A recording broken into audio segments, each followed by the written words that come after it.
Well, some of the profit dip is due to stock-related compensation. So to retain people before the big IPO, which we just had, they did shell out a fair amount. And also the shift to mobile, which investors are looking for. It's slightly more difficult to make money on mobile than on a bigger screen PC. And so some investors are taking this within stride. The stock's actually up. Indeed. So, I mean, the stock compensation, though, it's worth dwelling on because, I mean, this is a factor that eats into profits and for ordinary shareholders. I mean, and it's had an impact on earnings per share this quarter. Yes, I mean, one can argue this is an exceptional item because of the IPO that just happened. We'll be looking to see that this will not be such a feature.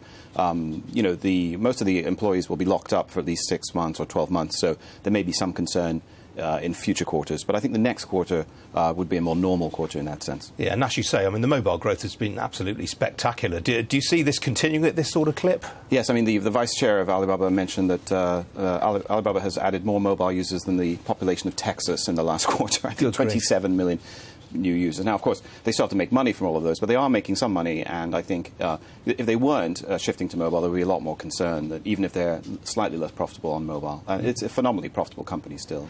It is, yeah.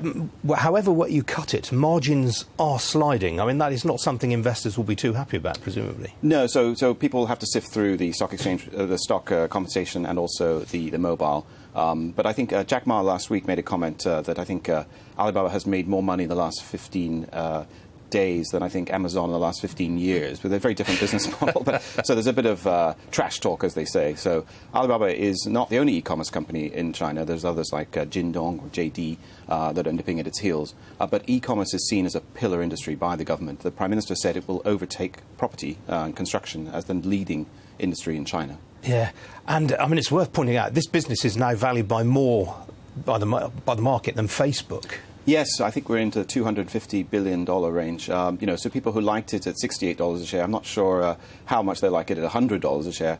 There are some concerns about how sustainable this is. The key question with Alibaba, can they push into other areas such as finance and media? Now, media is a pretty unpredictable area, but Jack has designs on Hollywood, Jack Ma, the founder, that is. So it's never a boring company to follow, but not just for widows and orphans, I would say, yes.